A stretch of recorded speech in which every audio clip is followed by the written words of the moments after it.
SwayamPrabha. Digital India. Educated India.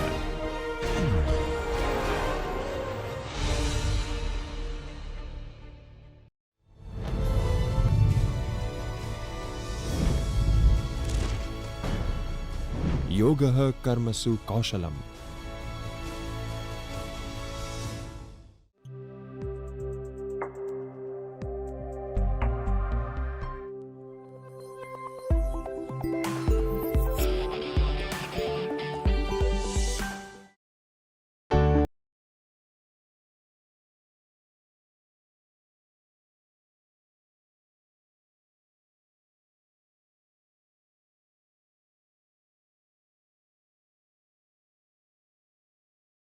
Hello students, my name is Ishan Chanolekar and today we will be discussing about elasticity of demand. Let us start with the objectives of this session. So first we will understand the definition of elasticity and the key concepts for elasticity of demand. Then we analyze price responsiveness and market behavior. Further, we apply income and cross price elasticity in business contexts. Finally, we develop strategic business applications taking the concept of elasticity of demand. Let us start with the introduction to elasticity of demand. So, elasticity of demand is a fundamental concept in economics that measures how responsive consumers are to changes in various factors that influence their purchasing decisions. It quantifies the degree of responsiveness of quantity demanded to changes in factors like price, income, or price of related goods. The concept of elasticity helps businesses and policymakers understand consumer behavior and make informed decisions about pricing strategies, taxation policies, and market interventions. When the demand is elastic, it means consumers are highly responsive to changes, and while it is inelastic, it indicates that consumers are relatively unresponsive to changes. Understanding elasticity is crucial for business managers as it directly impacts revenue, profit margins, and strategic decision making. It helps answer critical questions such as, will increasing prices lead to higher or lower total revenue? How will a change in consumer income affect the demand for our product? What happens to our sales when competitors change their prices? These are the questions that typically business students are concerned with. Now let us move on to the first concept in elasticity of demand, that is price elasticity of demand. Price elasticity of demand means how much the quantity demanded of a good responds to change in price of that particular good. It is the most commonly discussed type of elasticity and forms the foundation for understanding consumer responsiveness. When the price of a product increases, the law of demand tells us that quantity demanded will decrease and vice versa. However, the extent of this change varies significantly across different products and market conditions. Price elasticity of demand captures this variation in responsiveness from the consumers. The relationship between price changes and quantity demanded changes can be expressed as a percentage change in quantity demanded divided by the percentage change in price. This ratio helps us to understand whether consumers are highly sensitive to price changes or relatively indifferent to them. Now let us quickly understand the categories of price elasticity. Perfectly inelastic demand. Here the quantity demanded remains constant regardless of price changes. Consumers will buy the same amount regardless of the price. This also largely is theoretical but approximated by essential medications or basic necessities in the short term. Perfectly inelastic would mean no response at all. Then we move to inelastic demand. When demand is inelastic, consumers are relatively unresponsive to price changes. Even significant price changes result in relatively small changes in quantity demanded. This is common with necessities, goods with few substitutes, or items that represent small portion of consumer budgets. Then we have unit elastic demand. This occurs when the percentage change in quantity demanded exactly equals the percentage change in price. It represents the boundary between elastic and inelastic demand. So, this means there is an exact amount or exact proportion of change. Then we move to the next aspect, that is elastic demand. When demand is elastic, consumers can be highly responsive to price changes. A small change in price leads to a proportionately larger change in quantity demanded. This typically occurs with luxury goods, goods with many substitutes, or items that represent a significant portion of consumers' budget. Finally, we have perfectly elastic demand. In this extreme case, consumers will only buy at one specific price. At any price increase, no matter how small, will cause the quantity demanded to drop to zero. This is theoretical and rarely observed in real markets, but is a good fundamental understanding point. So, in this graph you can see that we have plotted the perfectly inelastic curve to the perfectly elastic curve. So, the perfectly inelastic curve is a vertical straight line, and as the demand curve starts flattening, the elasticity changes ultimately to a horizontal straight line, that is perfectly elastic demand curve. You can also track the idea of elasticity of demand by comparing the changes in price and the changes in quantities. For example, if you take unit elastic demand, then a price change of, let's say, some amount will lead to a quantity change of that exact amount. Same analysis when you carry out, you will be able to trace out the definitions of elasticity of demand as they have been given over here. Now let us move to the factors that affect price elasticity of demand. First is availability of substitutes. Products with many close substitutes tend to have more elastic demand. When consumers can easily switch to alternative products, they become more price sensitive. For example, if the price of one brand of coffee increases significantly, consumers can easily switch to other brands, making demand for that specific brand elastic.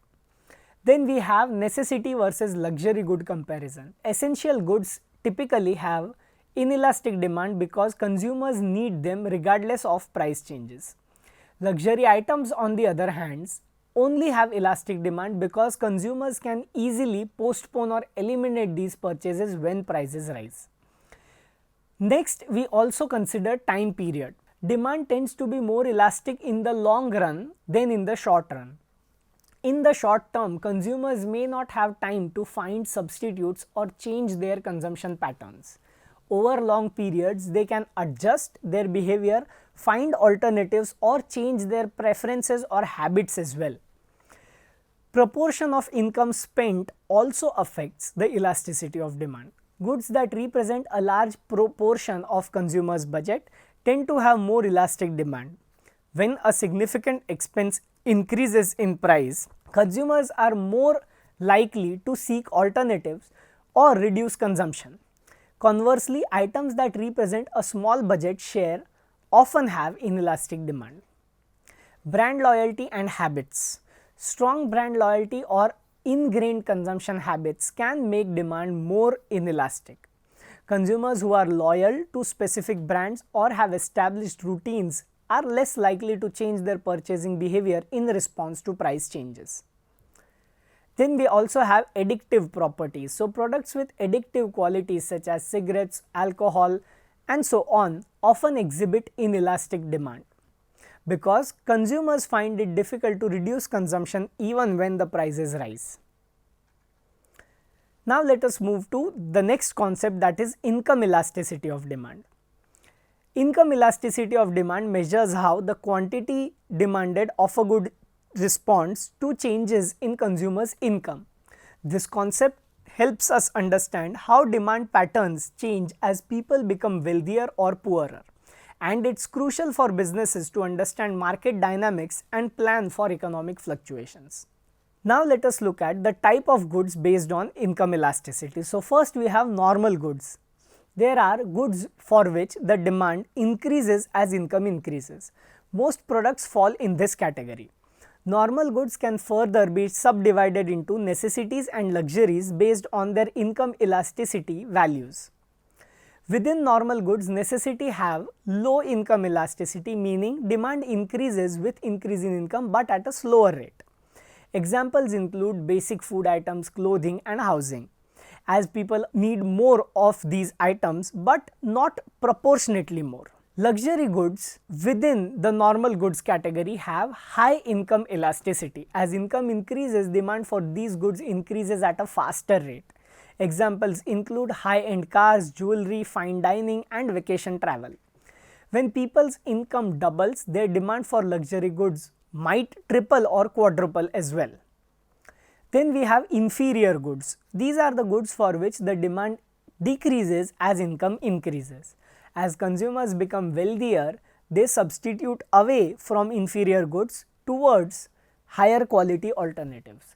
For examples include generic brands, public transportation when private vehicles become affordable, or low quality food items. The concept of inferior good is relative and can change based on consumer preferences and available alternatives.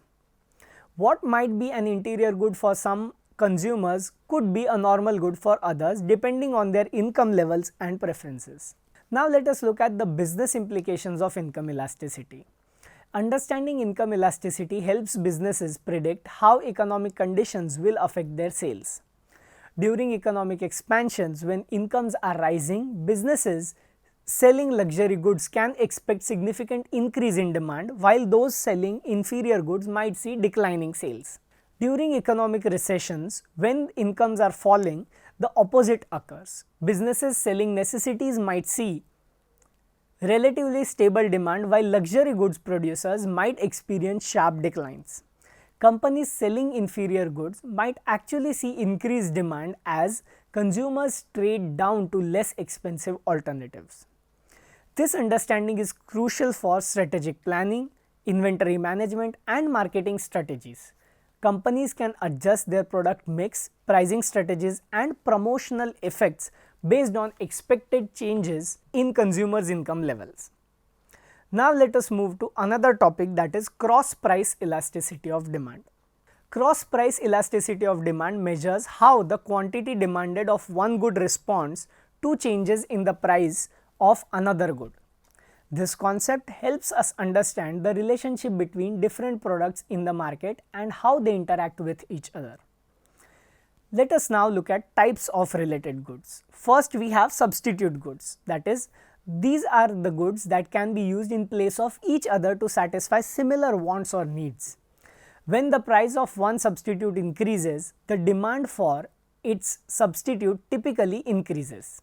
Examples include different brands of smartphones, various types of transportation such as bus versus train, or different restaurants in the same area. The strength of the substitution relationship varies. Close substitutes have high cross price elasticity, meaning a small price change in one good causes a significant change in demand for another good. Weak substitutes have low cross price elasticity. Then we have complementary goods. These are the goods that are typically consumed together.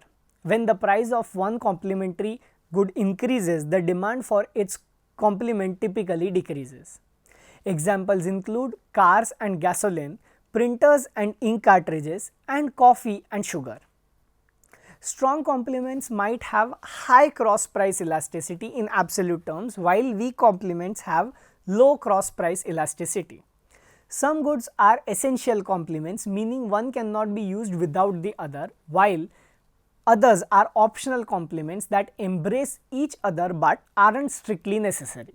Then we have another type of good that is called independent or independent set of goods. These are goods that have no relation to each other.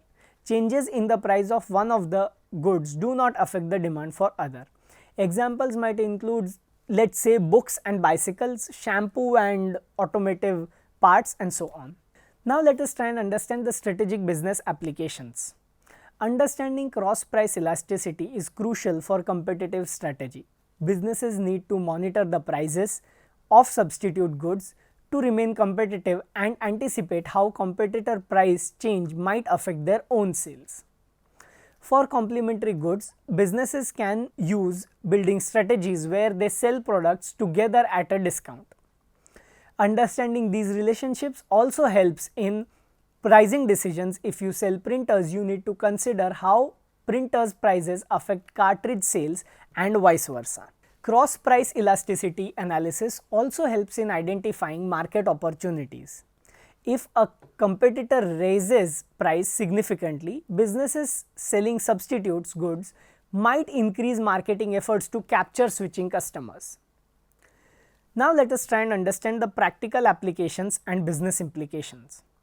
So first we have revenue and pricing strategies. The relationship between elasticity and total revenue is fundamental to business decision making. When demand is elastic, price increases lead to decreased total revenue because the percentage decrease in quantity demanded is greater than percentage increase in price. Conversely, when demand is inelastic, price increases lead to increased total revenue. This relationship guides pricing strategies across industries, businesses with elastic demand focusing on volume-based strategies. Keeping prices competitive to maintain market share. Those with inelastic demand can often increase prices without significant loss of customers, thus maximizing revenue per unit sold. So basically, business students who will be making decisions about pricing and marketing can take this concept of elasticity of demand broadly, including price elasticity, income elasticity and cross price elasticity in order to make decisions. Further, market segmentation and price discrimination can also be understood using this concept. So understanding elasticity differences across consumer segments enables price discrimination strategies.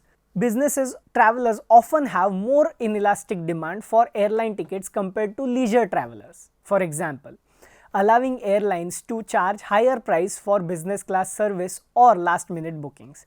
This is a classic example of price discrimination on the basis of elasticity of demand. Similar examples can be found in the healthcare industry as well, where differential prices are charged to differential customers. So for BBA students who will be looking at the overall market as a whole and will be making price decisions for their businesses, they can exploit the concept of elasticity of demand in all the three aspects, that is price, income and cross price elasticity, understand the behavior of consumers for the business products that they are planning to sell, and then can decide upon the pricing strategy. This way they can maximize every possible revenue out of a particular strategy, thus making the business profitable.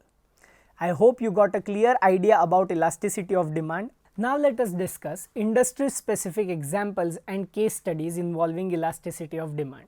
First we will look at the technology sector. In the technology sector, elasticity patterns often change over time. New innovative products initially may have relatively inelastic demand among early adopters who value the latest technology regardless of price. As the product matures and competitors enter the market, demand typically becomes more elastic. Smartphone provides an excellent example. Early smartphones had relatively inelastic demand among business users and technology enthusiasts. As the market matured and numerous alternatives became available, demand became more elastic, forcing companies to compete more aggressively on price and features. Software products often exhibit interestingly elastic patterns. Professional software might have inelastic demand because businesses and specific functionality and switching costs are very high. Consumer softwares typically has more elastic demand due to available alternatives and lower switching costs. Now let us move to the healthcare industry and analyze a case. The healthcare industry provides clear examples of inelastic demand. Life-saving medications often have extremely inelastic demand because patients need them regardless of the price. This creates ethical considerations around pricing and has led to significant regulatory oversight in many countries. However, not all healthcare products have inelastic demand. Elective procedures, cosmetic treatments and optional medical services often have more elastic demand. Patients can postpone or forego these services if prices become too high. Preventive care products and services often have elastic demand because consumers don't see immediate consequences of not purchasing them.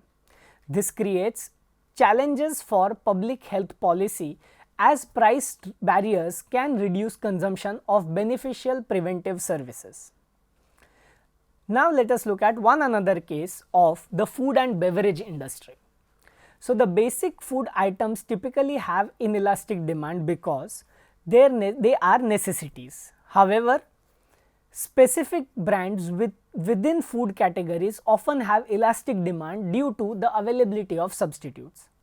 This explains why grocery stores can have significant price variations among brands while maintaining stable overall food sales. Restaurant dining provides interesting elasticity examples. Fast food often has more elastic demand than fine dining because consumers have many quick meal options or alternatives. Fine dining might have less elastic demand among affluent consumers who view it as a luxury experience rather than just nutrition or eating. Alcoholic beverages show varying elasticity based on specific product and consumer segment. Let's say beer might have different elasticity or wine or spirits as compared, and premium brands further might have different elasticity than value brands or generic brands.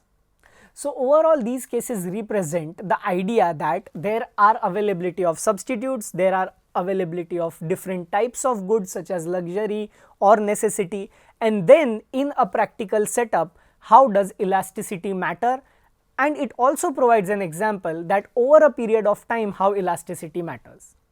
So if we want to conclude the session, then elasticity is not just an academic concept but a practical tool for business decision making.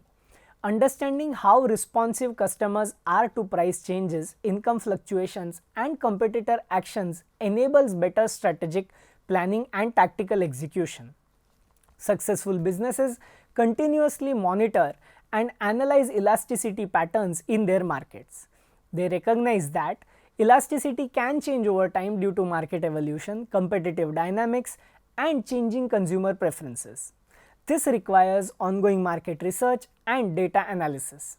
The most effective pricing strategies consider elasticity alongside cost structures, competitive positioning, and strategic objectives.